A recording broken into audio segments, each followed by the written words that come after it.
Bienvenue chez BMG Aviation Monto. Alors, si tu es passionné d'aéronautique, tu es exactement au bon endroit.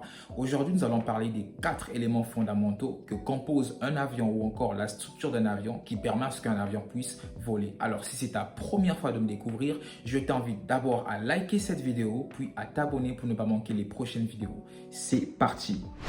Alors, nous savons tous qu'un avion ne vole pas par hasard. Il respecte des exigences aérodynamiques précises. Autrement dit, sa conception est directement liée aux lois physiques qui permettent le vol. La question est donc simple.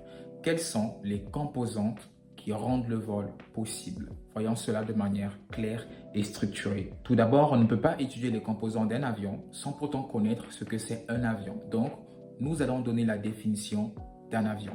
Un avion ou encore un aéronef est une machine conçue pour évoluer dans l'atmosphère grâce à des forces aérodynamiques. Cependant, pour pouvoir décoller, maintenir son vol et rester stable, il doit intégrer des éléments structurels spécifiques. D'abord, il faut savoir qu'un avion classique est divisé en 4 grandes parties, notamment les ailes, le fuselage, l'empennage et les moteurs. Et la chose qui est bien, c'est que chacune de ces parties joue un rôle global dans l'équilibre de l'avion. On va le voir tout de suite. En premier lieu, nous avons les ailes. Les ailes constituent l'une des parties importantes ou encore principales du vol. Pourquoi? Parce que les ailes génèrent la portance. C'est quoi la portance?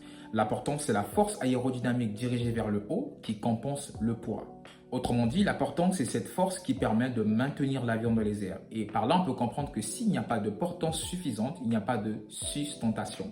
Mais ce n'est pas tout parce que les ailes assurent également le contrôle en roulis via les ailerons. Qu'est-ce qu'on appelle par roulis? Le roulis correspond au mouvement de rotation autour de l'axe longitudinal. Et de plus, sur la plupart des avions, les ailes servent aussi de réservoir de carburant. Ainsi, les ailes contribuent à la sustentation, au contrôle latéral et à l'autonomie.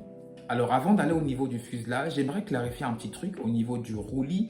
Alors le roulis, c'est le mouvement de rotation de l'avion autour de son axe longitudinal. Et qu'est-ce qu'on appelle par axe? L'axe, c'est juste cette ligne de référence autour de laquelle un objet peut tourner. Donc l'axe longitudinal de l'avion, c'est juste cette ligne de référence autour de laquelle l'avion peut tourner. Et l'axe longitudinal de l'avion commence au niveau du nez jusqu'à la queue de l'avion. Ensuite, nous avons le fuselage. Le fuselage constitue la structure principale de l'appareil. Il relie les ailes, l'empennage et le cockpit. Il accueille la charge marchande, c'est-à-dire les passagers, le fret et les systèmes. Alors, même si le fuselage ne génère pas directement la portance, mais au moins il influence la traînée aérodynamique. Autrement dit, sa forme, sa structure, son design a un impact direct sur la performance de l'avion. Passons maintenant à l'empennage qui est situé à l'arrière de l'appareil. Son rôle est essentiel. Il assure la stabilité et le contrôle. L'empennage comprend 2 parties principales. D'une part, la dérive verticale qui assure la stabilité directionnelle et contrôle le mouvement de lacet. Ensuite, le lacet correspond au mouvement gauche à droite autour de l'axe vertical.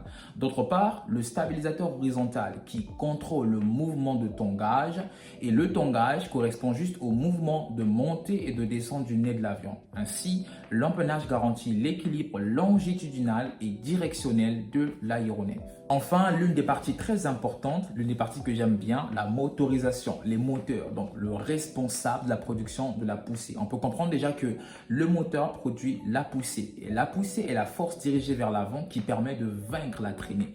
Et je rappelle que la traînée, c'est juste cette force qui est opposée au mouvement avant de l'avion. Or, sans vitesse,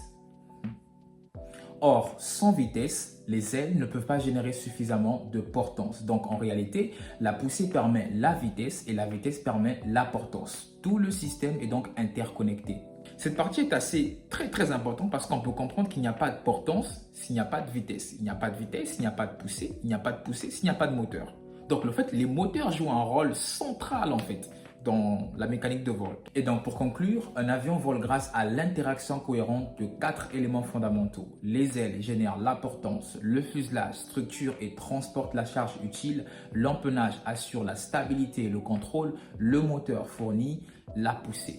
En définitive, la conception structurelle de l'avion est directement liée aux 4 forces aérodynamiques. Tout est lié. C'était BMG Aviation Monto. Si tu as aimé cette vidéo, n'oublie pas de la liker, de t'abonner si tu ne l'as pas encore fait. On se retrouve pour les prochaines vidéos. Ensemble, atteignons les sommets que les autres croient inaccessibles. Ciao!